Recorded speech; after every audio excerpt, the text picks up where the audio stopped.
Uh, you name it, I've tried to touch it.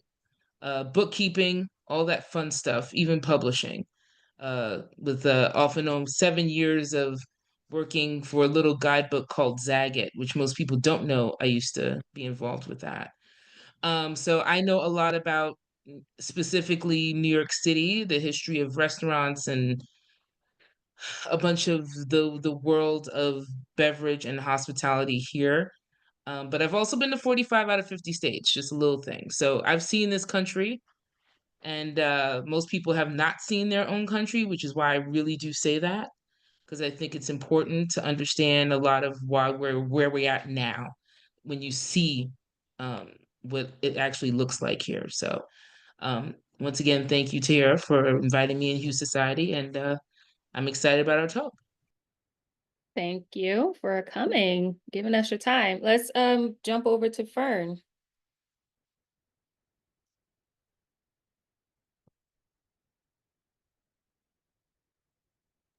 I was about to say, come on, mute. Don't fail me now. What's up, y'all? I am Fern Stroud with Black Vines, a toast of Black wineries and diverse art. Based in the Bay Area, California, Berkeley, and Oakland. I'm very excited to be here this evening. Although I do got to bail on y'all a little earlier than I'd like to. Um, but again, we're rooted in community, we're rooted in love, and providing a platform for Black-owned wineries and vintners, and been doing that for the last 14 years.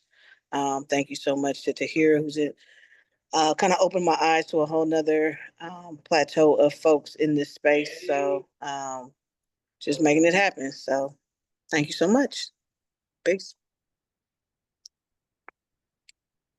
Okay, and let's jump to Joseph. You're on mute.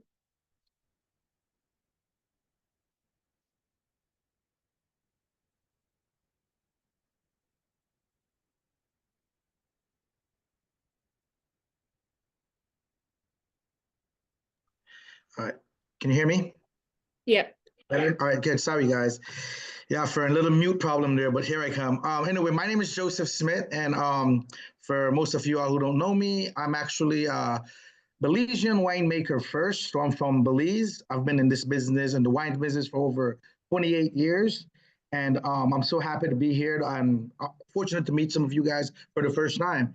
So yes, I've been making wines for 28 years and launching brands and helping a lot of people build brands. And now I'm actually helping Fern build communities around wine and love. So here I am. Thanks for having me tonight. So I'm interested to hearing what this whole topic's going to be about.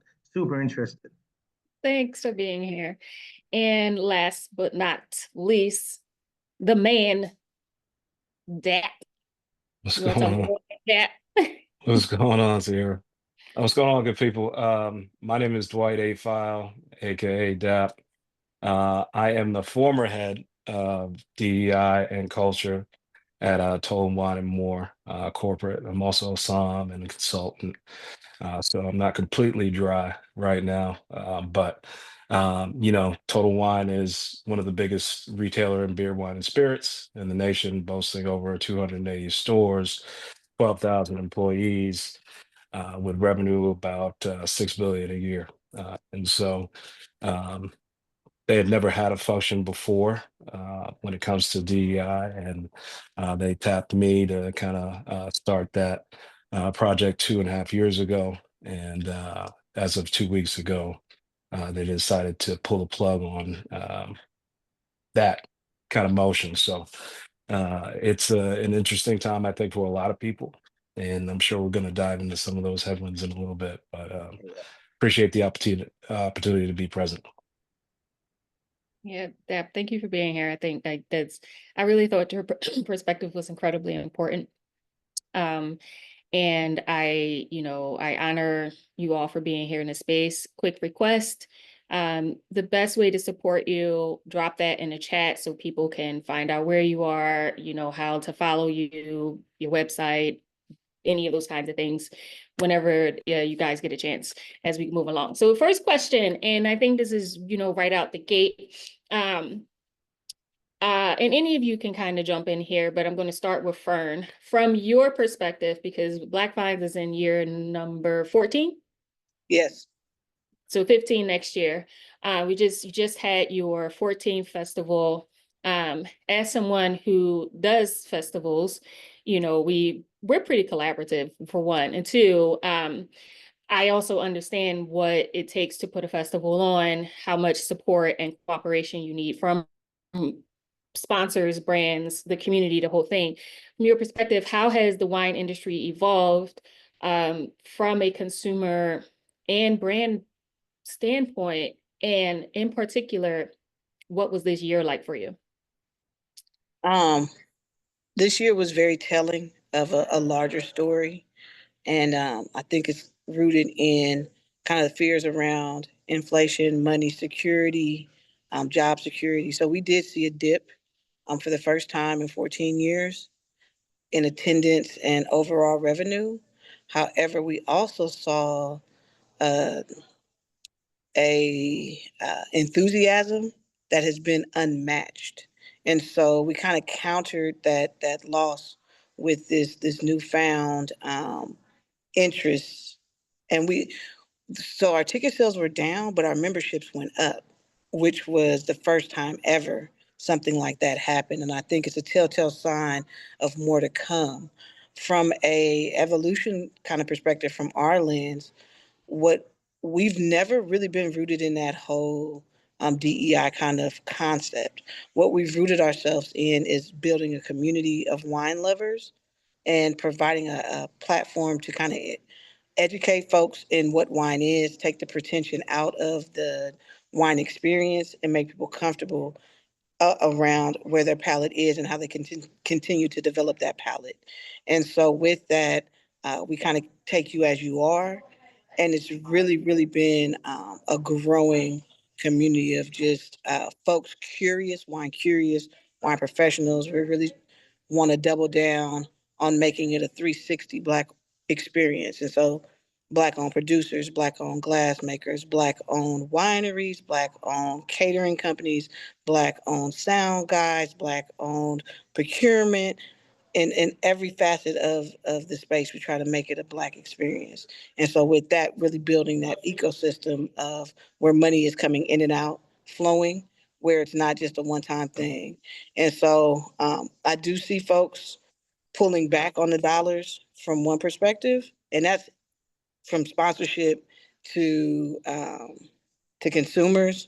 But also, I think we have the opportunity to position ourselves to really bring community in and just kind of hold space for them to be, and giving them space to just be and see what evolves from that. So it's going to be a very telling year for sure. Yeah. Yes, July makes me a little nervous. But we good. Kilola, why don't you kind of jump in on that question as a retailer? Um, yeah, I mean, retail's been down. You can read about it, even like people say at least like 40%. This is over the past like 2 years, depending on where you are and what size you are. Um, spirits was wine was more down. But I don't know. I think it's more. It's a hard question for me to answer because I was lucky enough to work for a really big company before I bought my store, and because I had insider information and kept my contacts, and I've kept contacts with a lot of other owners. I was forecasting like 6 months to almost a year ahead with everything that happened. So I was able to position myself really well with even what's happening now. Tariffs, the threat of, even importing, strikes, yada, yada, yada, everything that's happening. So I've been moving towards really trying to diversify the options that I have so that it can accommodate for persons that aren't that used to be able to spend like $25 in a bottle. I have wine starting at $9.99. So that's part of what I've been able to like really focus on in terms of that, but also um I just know that the structure of how things are now is really hard for us to see that there's actual movement and there's actual community. So what Fern was talking about just now, like I would lean on that energy of saying, even though this is happening this way, this is you're seeing things that way, that energy that you're feeling, that everyone that's fighting for good is really saying, no matter what's happening, we're gonna fight. Yeah. Um, and I think that that's something that I've been really leaning into. And as an owner, as an operator, trying to make sure that I foster an environment where people feel comfortable coming into my environment, where people feel comfortable talking, where people feel comfortable knowing that, you know, I'm here to provide a service that isn't just for a certain socioeconomic or racial or uh, race driven, like all the things, because I'm also in New York. So my purview has to be somewhat more global, which has helped me stay really in in a place where I'm able to somewhat feel like I'm thriving Right. or So going to be thriving. yeah, so And you've been able to pivot within the store, price wise, but also, kind of keeping a global perspective of what your consumers should look like, which, kind of leads me into um, my next question, which is how has the perception of wine and Black culture changed over the years? And I think Joseph, um, you can take that from your perspective, having the longevity, and then Dap, I think it would be really interesting to hear that from how you've worked over the last 2 years as well. Thank you. So for me, I've seen it change great for people of color, especially in the community that I'm rooted in, because I've seen people that had no affinity to wine now coming to me with questions that 3 years ago I never had those questions. So me working Black Vines this weekend, I saw something remarkable. I'm seeing new brands popping up now. Back to what Fern and Kalila was saying is the way they have to pivot to make this work. I'm gonna put a little bit of glimmer in there. Maybe it's not the right time, but I'm gonna put this in there. Right now, for Black people, the best thing we did was actually bringing in people that look like us to start drinking wine. Could you imagine us owning brand and then have that support from more people, and depending on the general wine market to do this, we would have been dead in the water. So with the work that we're doing and we need to continue to do is actually showcase more of us that we could do this. So in the last 3 years, my first Black Vines, I remember the question was really not around wine. It was really rooted around this is going to be a great time. This year, this is only 3 years now, and the questions I'm getting is, wow, how can I do this? And where do I get this? And now people are now putting more attention to it. So the work that we all are putting into this is playing a pivotal role for us as Yeah. community and as Black ownership. It's playing a pivotal role. So we got to keep on doing that, spreading that word, showing people of color that, hey, you can do this just like I am. And that's what I'm seeing the change. So we are making an impact. So that's the beauty. That's the glimmer that I'm holding on to, that if we keep doing that, we could overcome this. I know we're getting a lot of heat right now and it doesn't feel good, but we could do this with community, keep pushing that narrative that, hey, Yeah. we can go to our own. I think once we keep that up, I think we're in good hands. We can make this happen. Yeah, it always goes back to community, because that's what we are. We're community oriented people. It will always go back to that, because that's no matter what we do, we're either going to take it over and make it our own, and eventually it becomes a part of the community, but it's never going to outdo the community. And I think that's the important part that you're saying. Dap, from your perspective, over the last 2 years, what are you thinking? Like, how has Black wine culture changed? Yeah, I mean, I think overall the Black wine consumer has gotten more educated and gotten smarter and gotten more hip. And so in turn, it forces the Black winemaker to be more smart and more hip, and create a better product because of the level of access that I think Black people or people of color in general have to the fruit, right? To wine, to the culture. I think people are becoming more conscious and aware of best winemaking practices. They're talking about sustainability, right? They're talking about biodynamics. They're talking about green friendly stuff. They're talking about low alc and non alc, right? They're very health conscious.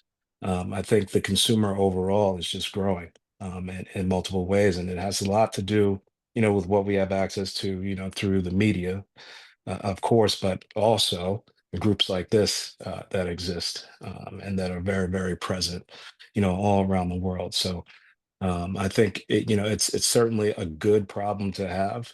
Um, I think it's just going to be, how we approach things a little differently over the next kind of 4 years, to Yeah. stay relevant and stay, at the top of everyone's minds, not just, our community.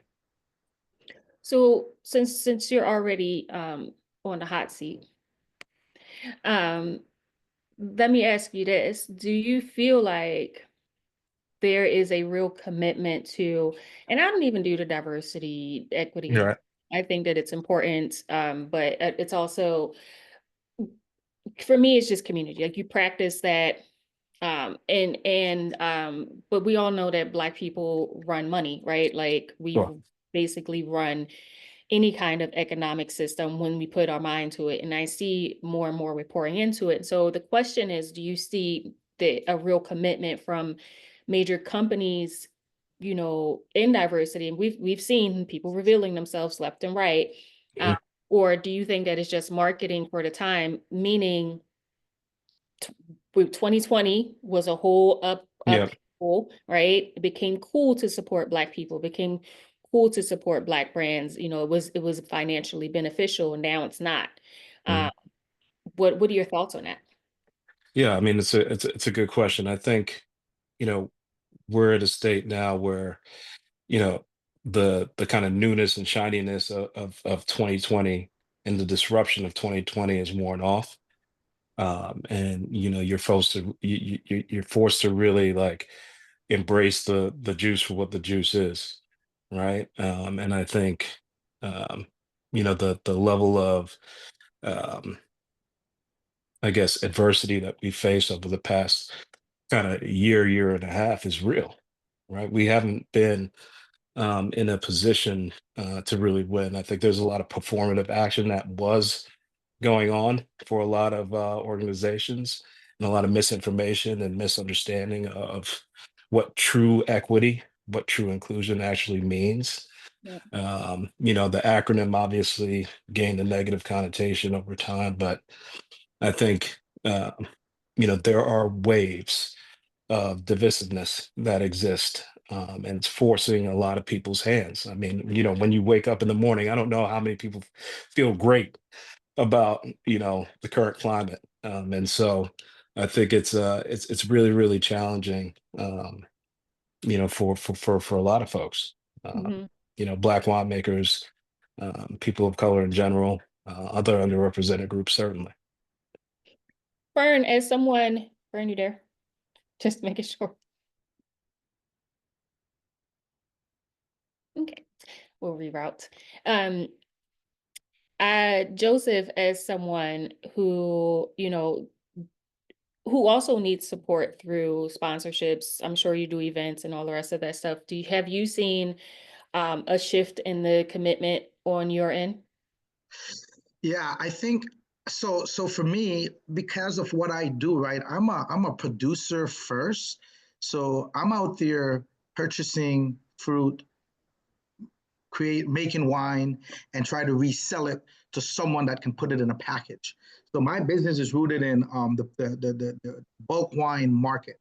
So I'm here to produce, but it's the time right now, as we know from Kalilu said, the market itself has been so stagnant that it trickles down to the back end. So here I am on the back end having two vintage of wine that's not moving.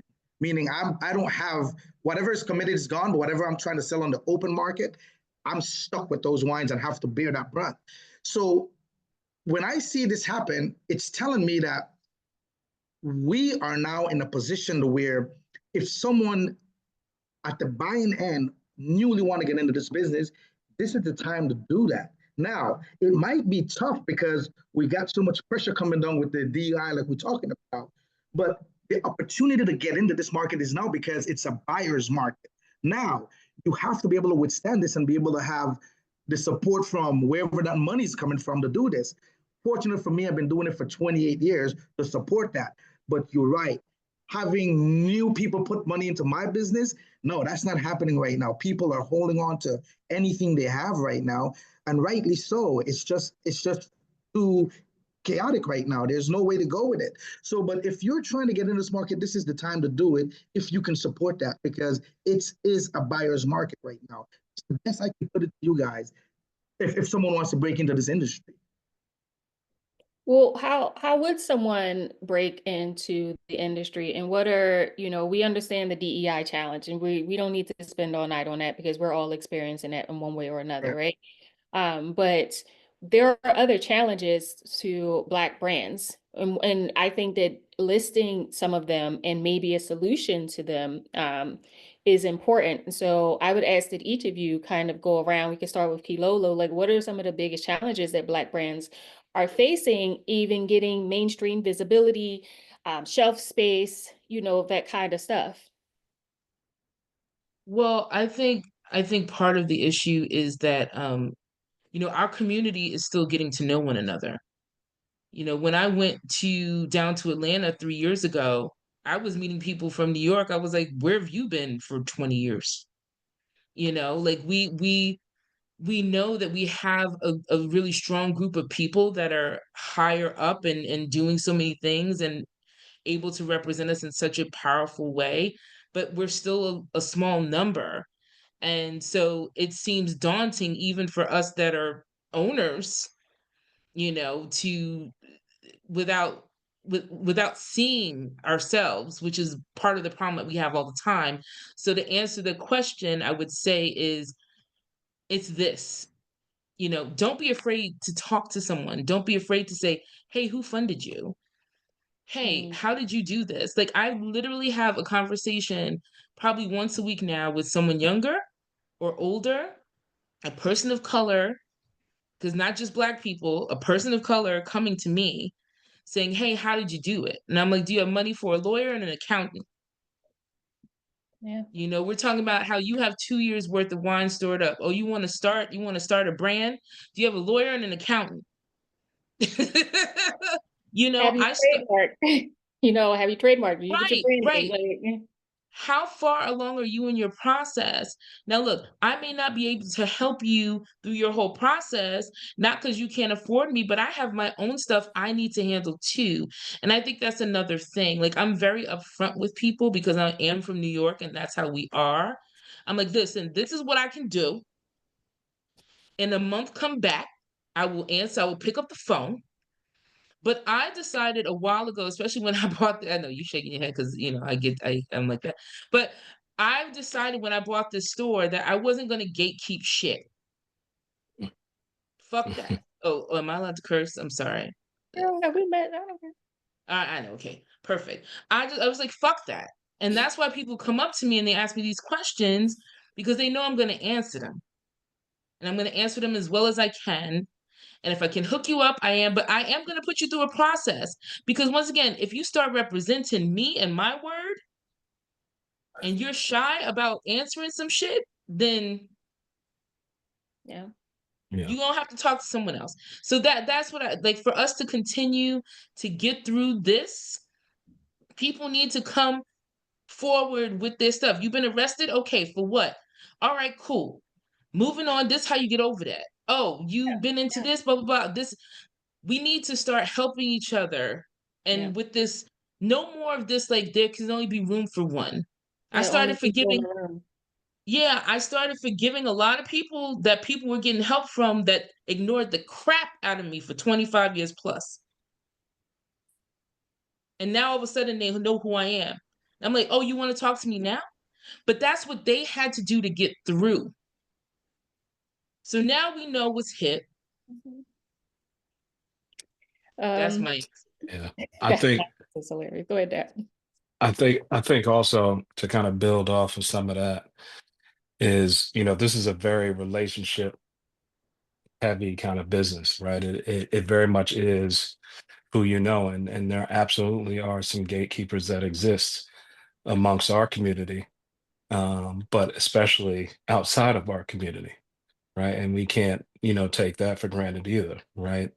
A lot of, our counterparts or our white brothers and sisters have had the opportunity to work for generations, right, in the field, yielding these grapes and doing this thing and succeeding and failing and learning lessons. And we're just now getting hip to how to do that. You know what I mean? We're talking about post-prohibition, right? And I'm talking about global wine, right? You talk about, French wine, Spanish wine, 17, 18 generations deep. You know what I'm saying? So imagine what our kind of cards have been dealt and the hill that we have to climb, the access that we actually have to gain, it's significant. So Mm. I think those are very, very real challenges that exist. And I think we're an ambitious people. We want to get it right the first time.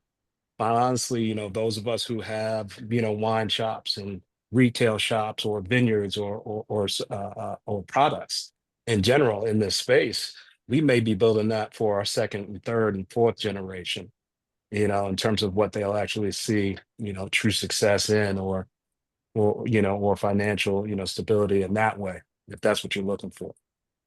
Yeah, That's just real. that's real. Hey, Joseph? I was gonna chime in Okay. real quick one time because I know I missed one. But when it comes to what our folks can do in this space, can you guys hear me all right? Yeah, I'm trying to Okay. repeat you. Okay, cool. Um, I think it's leaning on us. The relationships are essential, and understanding that relationships don't always pan out immediately, but you always have to massage those relationships because you never know when you're going to need someone to help you out in certain spaces. The other thing is serve the hell out of your customer. Learn who your customer is. Learn what they like, what they don't like, what they need. I'm sorry, my Uber driver talking in the background, so y'all might hear some extra. Um, but also serve the hell out of your customer because ultimately we are in a service oriented space. And our only job is to make sure the people that are putting money in our pocket are served. No one else outside of that realm do we really have to worry about. So uh, also for us, the producers of events and stuff, creating opportunities for experiential marketing where people are able to taste brands and then go that step further. Let them know, hey, there's wine shops here, here, and here where you can get these wines from. But also really building that community around it, learning the community and trusting in those relationships. So that's what I would add to that piece for sure. Joseph, do you have anything to add? Yes, for sure. So everything you guys are saying is on point, man, because that's what this whole thing is about.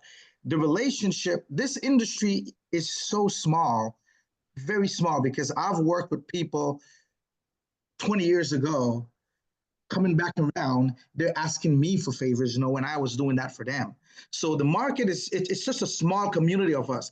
So what I see now is us putting our 20 years of knowledge back to someone that wants to get into it. For instance, at the festival this weekend, I talked to one of the young brothers out there. That you could tell he was new to this and was a little nervous, but just by me giving him a few pointers, gave him that confidence. Furthermore, I told him, look, come out to visit my facility, come out to what I'm doing out there. Maybe there might be something I can support you with. Now, these are small talks to them, but because they don't see people like us offering that to them. So it might sound like small talk, but if you take up those offers, they're true. So I've helped so many people along the way because they did that. People did that for me as well. I want people that look like me to actually get ahead. I'm not holding this for myself. Now, I have 2 years worth of wine sitting that I can't move. Now tell me why would we try to seek new companies or company that are already established? Because I don't consider myself established. I'm still working this market.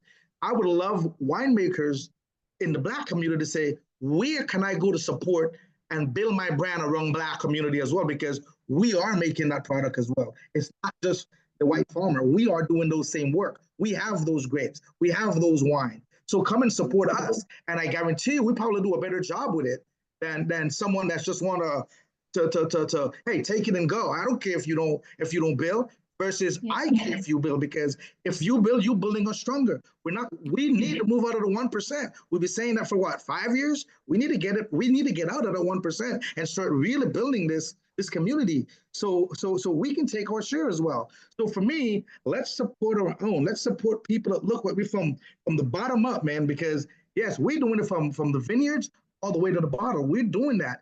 But because we don't get a lot of forum like this to express that, people don't know who we are. They don't know we exist. So this is what we need to do. This type of stuff right here, what's going to showcase who we are. This is what it takes. So I'm taking stuff like this. I'm pivoting something differently now, just so you guys understand. I'm from Belize. I actually started my whole wine community in Belize now. 5 years now. I've built a distribution network out there. I've built a wine bar out there, and I have local Belizean working the market. I'm teaching them about wine out there because I see this as something bigger than me, because somebody could come right behind me and take my spot and do a better job than I am. But the only way that would happen is if I actually give them those tools that I know now. So this is what we're doing. That's what we mean community. So everything I'm doing, I'm trying to make this outreach get bigger, because look, we are Africans in Belize as well. So we are the same. People don't expect us to know wine, but hey, I'm changing that. I'm letting them take us seriously. So that's the whole idea behind what I'm doing. So yes, every time I come on this platform, that's what I want to talk about. I want to make sure people know, reach out, because it's a small community. We can help each other. Yeah, that's amazing. And I also think, there's so many people who want to start brands, who actually want to, buy juice, a white label, and, have produced, like there's a ton of that. And so I don't even think that people know that it's available outside of, those select few producers in California, or, the ones internationally. I did see your question. I saw your question, Susan. I will get to that in 1 second. But I want to close out the panel and open it up for Q&A in a second. I have 2 things that I want to do. One, we got a special guest and I will put her on the spot, and I'm gonna see if she will come off of mute. Miss Robin McBride, I saw you sneak in. Do you have a thought or an opinion on this? Oh my gosh, I didn't know you could see me. Yes, I can see you. I do have lots of thoughts and opinions, and I think this is really great conversation. I think really just acknowledging that it's a hard time for all of us, and that we will get through this. We will figure it out. We will be innovative as we always are, and figure out a way to get our products to our consumers. And hearing Joseph talk about how much inventory he has pains me as well. We're in the same situation. We have more inventory than we have outlets. But we are also 20 years into this, and we've seen a few cycles, right? We've seen maybe not facing the exact same headwinds that we're facing now, but headwinds nonetheless. And we have survived and persisted and thrived. And I know that we will, but I think conversations like these are really so important. And having one-on-one, conversations and nurturing and fostering and maintaining all of these relationships, as everybody said, is key and so important. And we can figure out how to help each other out. through this Yeah. time. Can I ask you a quick question though? Yeah. With all of the pushback that we're getting currently, your one brand is called Black Girl Magic. Have you been getting pushback on that? Yes, we have quite a bit actually.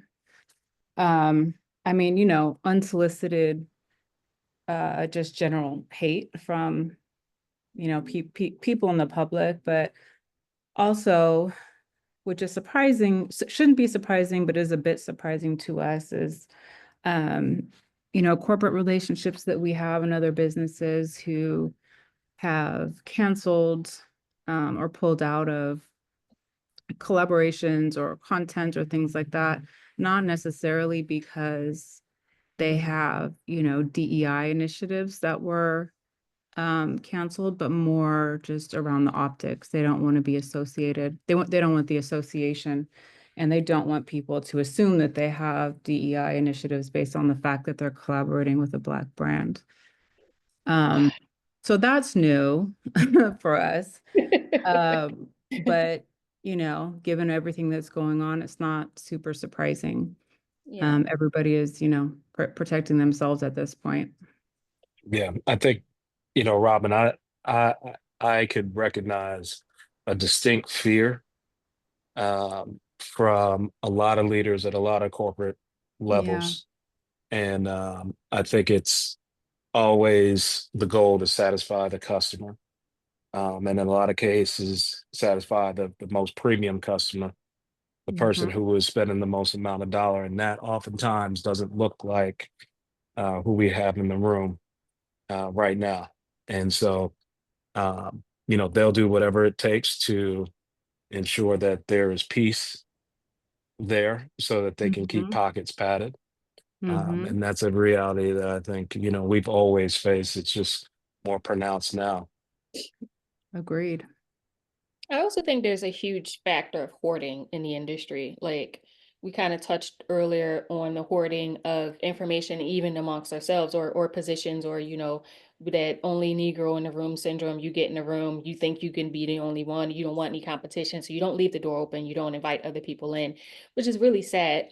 But outside of that, if you really look at the industry, there's what, 5 or 6 major powers, right? And they're hoarding. And so whenever they that fear, this dystopian fear comes into play, now there's all of these layoffs, all of these kind of pushbacks on us because how dare anybody else get a piece of what we at, what billion we at now? Anybody know? The last time I checked, we were like 12, are we 12 billion wine industry? Like how dare any of you, especially not you Negroes, you get any Mhm. piece of this. How dare you think you're gonna earn any of this? Like that's absurd. And so hoarding is a really big thing, hoarding knowledge, hoarding resources, which is why again I'm going to continue to lean back on why community is so important. And so my last question for you guys before we open up the floor for questions, Q&A from the audience is for consumers, Black, white, whatever color consumer it is. We're talking about Black people here, but who want to support Black businesses. What's the most impactful way to do that beyond just buying a bottle? And I think that's an important conversation because what if the bottle's not available? I always tell people, we can create demand. You can always reverse engineer that. You can go to the store, tell your friends to go to the store. I want this wine. They will bring it in. But what is, from each of you, what's an impactful way to support you or the industry look like? I love the fact that my Black and brown people spend dollars. You know what I mean? Specifically, with me, or specifically with other businesses.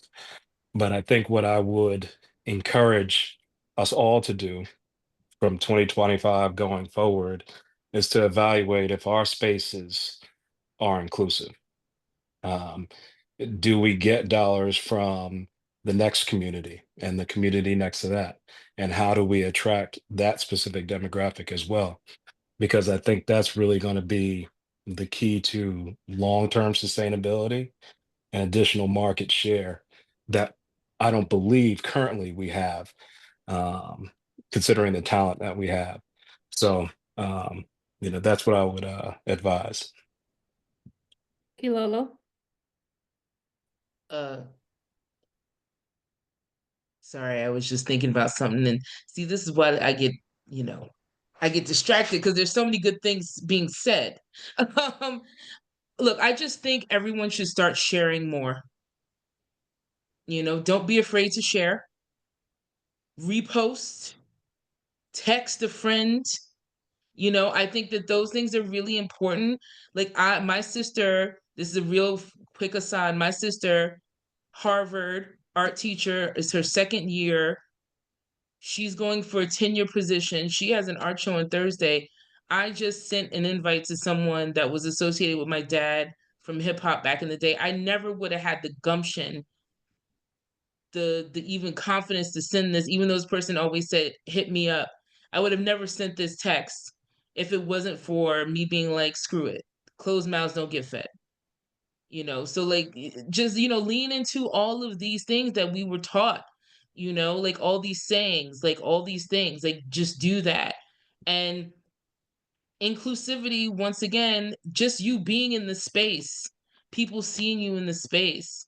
I don't know how many times I had the conversation in 2020, just to go back to that, when we saw the gates open.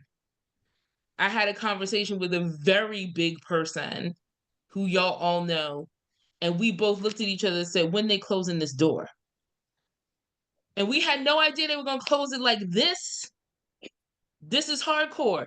Like this is some shit. And it is fucking scary. It's not, but I'm not scared in a way where I would have been scared 40 years ago. Yeah. Because I'm in this room and I see power in this room. I see faith. I see history being made. I see a future. I don't see them being able to tear down all these microclimates, just to bring it back to wine, all these little microclimates of community. It's one thing being able to destroy Black Wall Street, but there's a lot more of these little satellite Black Wall Streets. Like, we have to lean into understanding that there are a lot more of us doing a lot more things, and they can't tear us all down at the same time. It's just not going to be able to be possible. And so I think leaning into that gives us the hope that as Black people, as women, as all these things, this is what we lean into every time we wake up, every time during the day. Yeah. And get up out of our beds and go do what we know is the damn impossible, which is break down these walls and break these ceilings and keep spending our billions of dollars. That's right. Joseph, did you have anything you wanted to add? Yeah, I'll say, I say we should double down on our Blackness. We should actually double it down. Like, this shouldn't scare us. This should not scare us. Like Robin just said, we're going to get through it. And Robin, I'm sorry to hear that your brand is actually feeling that impact, because it's sad that people are, I mean, gosh, it's 2025. And the things that are impacting them, when we only have 1% on this market, and that's what we're getting. So double down on your Blackness. They cannot deter that. We got to be strong. We got to double down on it. We got to let them know now, hey, nope, I don't care about that. I'm gonna still continue to be who I am. I don't, yeah, I might lose a fuse placement, but I'm not gonna give up my Blackness because of that. I'm gonna double it down. And Yeah. Dwight, I get you, man. That's exactly what we need to do. And I'm for you, man. I'm proud of you being here tonight and doing this with us, because to me that speaks volume. That speaks volume, and to share the insight, because I just learned that about over the weekend. So to me, it's important to have this conversation. So let's keep this going. And yeah, man, this Blackness ain't going nowhere. I can't scrub this off. This is here to stay. I also want to add that in accordance with like doubling down on being Blackity Black, protecting each other. I think that that's another way to support each other, protecting each other. We shouldn't feel fear, because I should know, like, if somebody's fucking with me or somebody's doing this to me, if I put that out there, I'm going to get supported, and I'm going to have a nest around me, and people should know not to F with me the same way I would do for anybody in this room. Like, that kind of support and protection should be so vital that people don't even play with you like that. They might test it a little bit, but then we should be able to support each other so swiftly, and protect each other. And, yes, share, it means simple things, sharing Instagram posts, sharing, celebrating each other, like little things like that. But that's still protection, right? Like when people see that, you put something out there and, everybody is swarming to your comments, or, you see all of these people just sharing a post that have nothing to do with them in another state that they're not going to. That's also with support and protection and what that looks like as well. Robin, I didn't know if you wanted to chime in. I just added you to the panel, but I'll let you be if you don't want to. You have nothing to say. Well, I mean, for once, I feel like I'm enjoying hearing, thoughts from others. So, but let me know if you want my thoughts at any point. Okay. So we're just going to move into Q&A. Tahiirah, one sec. Sure. I just want to say one thing, acknowledge one thing. Like over the past, I did make a post, I think 2 days ago, alerting folks as to, my current status and, kind of what went down at a high level legally. I can't talk too much, but um, I just want to thank everyone for all the warm support. I mean, I got probably 250, 260 messages um, that day, which was crazy. Through LinkedIn and Instagram or text, phone calls, all that stuff, and I think that's a beautiful thing. So I definitely, felt the love, and I'm glad that, you know, the work matters, and it definitely made me feel like, I matter. So I appreciate, those of you who definitely reached out and have been thinking about me.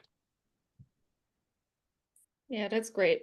Like that's the kind of stuff that we should feel vacuumed in. Like, we might not always be able to change the end result, but we can make sure that person feels loved, seen, and heard. And that's super important. Susan had a really good question, actually, I wanted to go back to. And she said, do any of our panelists have insight on how international markets view Black wine consumers in the US, Africa, and the Caribbean? Anybody can chime in on this.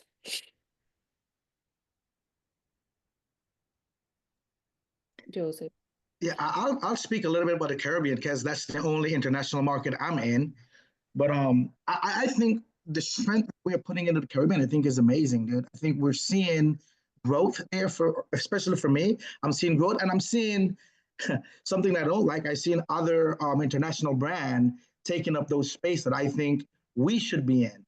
So there's a lot of work left to be done. I mean, I am doing my part. I'm trying a lot to get more brands of African American in there. So I'm trying everything I can to make this work. It's challenging based on tariffs and stuff that's happening now, but I think overall we will see a bigger presence of international Black-owned brands in market like the Caribbean for sure. I think we are starting to get our footing under this, and we are making an impact.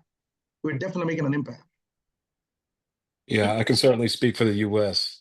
And I know that in general, the perception is that the Black American wine consumer is a sweet wine consumer overall, and so they cater in general to that. Certainly the American producers cater to that. Internationally, maybe not as much, but that's certainly a marked kind of insight that gets circulated on a regular basis. The American palate in general is a sweeter palate, regardless of, ethnic demographic. What I could add to, this somewhat answering this question is, I own a store, so I have a lot of winemakers that come to me, which is a really lovely thing. So, and I'm lucky enough to have a lot of people, my sales reps know that I want to taste with winemakers, so I can really pepper them with questions. And I would say that, you know, a lot of them are just, you can tell they don't have that much interaction with us because when they come into my space, it's always something new for them. So I think that we just need to continue to understand that we are we are always making an impact in the rooms that we walk into. And our impact makes a huge ripple. And we need to understand that. We are impactful in almost every space that we walk into. And so, I would say that in my estimation, they're not necessarily thinking about us until they have to. Oof, Right. that's And pretty and yeah, and that also has to do with the fact that we're not in all of those rooms, right? Like if we pull up to Aspen, if we pull up to Charleston, if we pull up to Lafayette, you know what I mean, and all those types of arenas where a lot of them are, I think that conception would change. But because we aren't in high numbers, they certainly don't have to think about us uh, in that way. And so sometimes it's just level of presence that kind of tricks your mind. That's such a good like that's such a like oof, that's such a good point. Like they ain't thinking about us. Susan also dropped an article if anybody wants to click on that, why the US why the US wine industry is ignoring Central America and the Caribbean by Vine Pair. She said it makes me wonder if our Black brands can export to these markets and if they would be desirable. I mean, that's it. Those are really good thoughts. Does anybody else have any questions? Oh, let's see. I have thoughts on that. And I'm sure Joseph does too. Yeah. But it's very, very difficult as a US producer, difficult in terms of expense and being able to meet the price points. In a lot of the other countries in Central America, South America, even outside of the US, I feel like there's a lot of demand for Black-owned wine in some of these other markets, but very, very difficult to navigate in terms of not so much the logistics, if you can get an export partner, but trying to get the pricing right and get the prices, down to what is feasible in that country and in that market. And of course, we already have, barring everything that's going on right now, there's already taxes, tariffs, duties, and things that stack onto the prices of our wines before they ever get to the consumer. We have wanted for years to be able to get into some of these markets, but just really, really couldn't make it work. I doubt it's going to get any easier anytime soon. But I know that, and visiting these places and interacting with folks there, there's an interest and a need and a want for our wines. But it's a challenge to figure out how to make it work. If I could chime in for a quick second here. And Robin, you're right, though. I think navigating it is definitely comes down to the tariffs and the actual cost of what it takes to get the wine there. The other problem I realize with wine, especially in Central America and the Caribbean, is because price point. It's a price point sensitive item that we're bringing in. It's a luxury item, so the government definitely tax the hell out of it. And at the cost that it takes us to make the wine here, it's hard for us to compete with somebody like Chile, because Chile,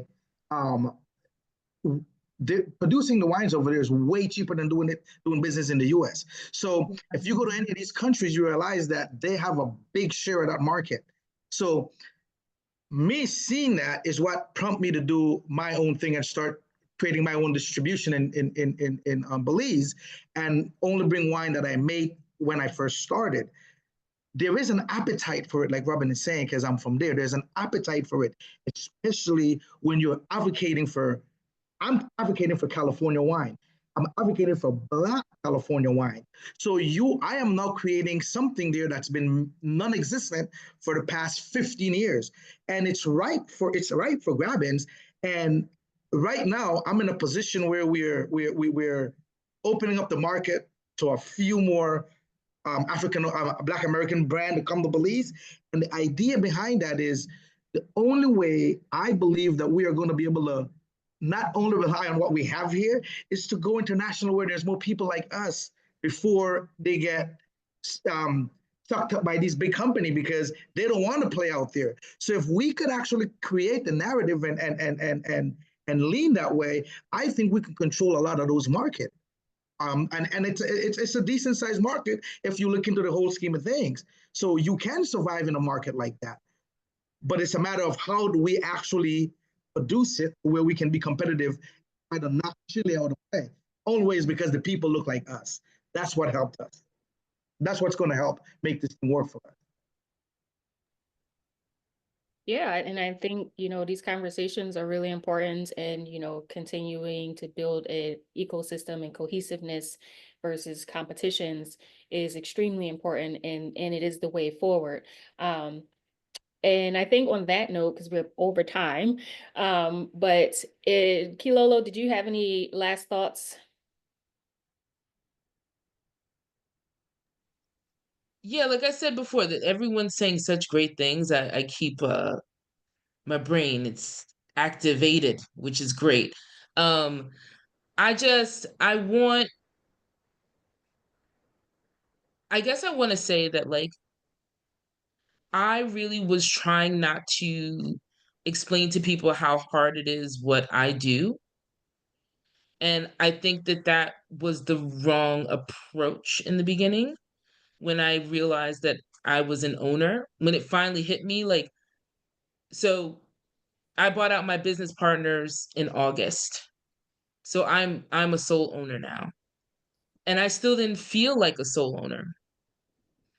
And now I feel it, but I'm also like, oh yeah, that's because I've been working on this for so long, but you don't want to explain how hard it is because you want more people to come in.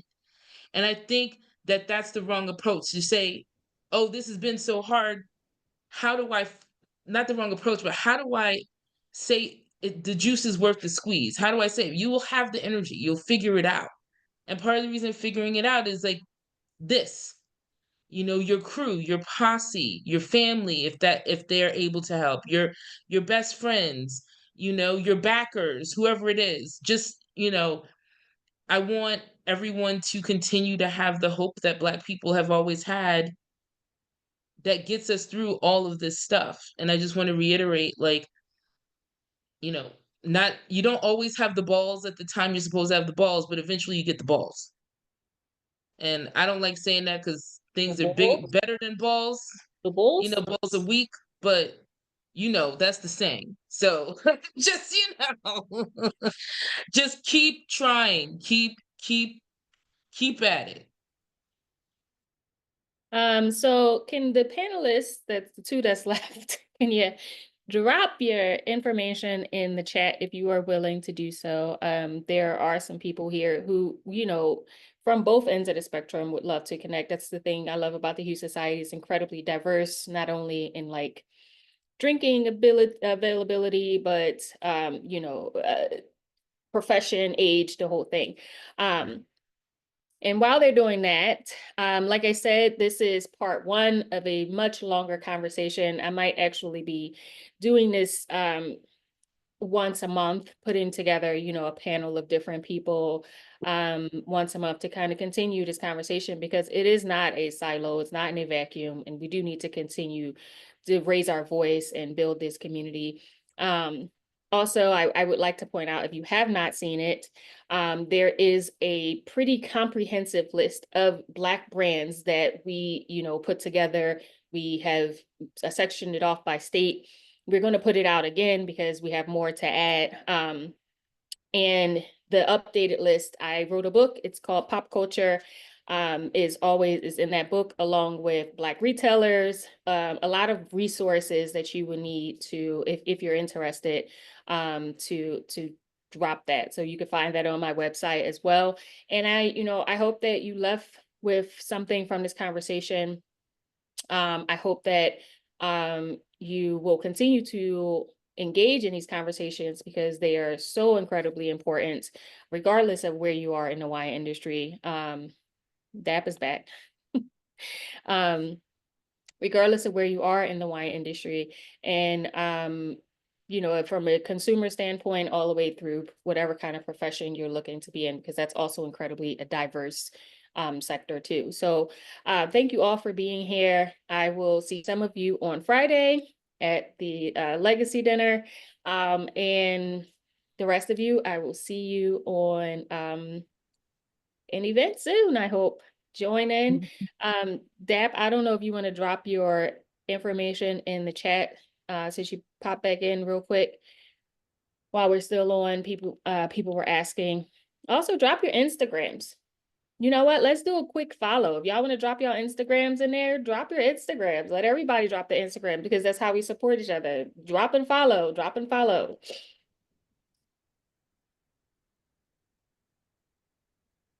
I'm trying to follow everybody. I've Oh, and also I think the future is bright. That's what I wanted to say. The future, Even through this. the future is always bright. I'm gonna give y'all a few minutes to drop and follow if you want to do that. I think that this is, you know, again, really important. Oh, Monique is here. So Monique is a Black wine auctioneer. She's a woman. And I don't know if Kilolo, that's my first encounter with a Black woman doing it. What about you? I did one season at Morel auctions back in the day. Mm. I was assessing the wine for auction. So Mm. that's awesome that you're in. I mean, wine auction that's a whole other ball game. See, That's there you amazing. go. A whole Connect. nother ball game. But if it's something I can do to help anybody, I'm like, I am not Yes. around us at all. So I'm like, I want to get in community. I don't know how I can help, but my goal is to help. And what Joseph said, double down. I was like, I knew that the DEI was really thin line and people don't want that right now. But what you told us 2 weeks ago, pop our ish, Pop your shit. I popped it. Thank you. You did. I saw that. I was really proud of you. Pop your shit. All of y'all. I'm gonna tell y'all the same thing I said on the town hall. Pop your shit. Like now's the time to piss people off just by existing. Pop your shit. Regardless of what that is. If you the only one, if you won a mini, you've had something that you have accomplished that you are proud of or you should be proud of, pop your shit. Make one post, say it to one person, get it off your chest. Put that Wait, energy can we out take there. like a screenshot of this? Because I'm like, people are putting names, and I want to make sure that I follow. So, what's the easiest way? I'll leave it up. If people want to jump, they can jump. If you want to stay and, you know, grab them, then I'm not going to close out the meeting yet. I will stop recording though. I'll figure out how. Oh, there it is.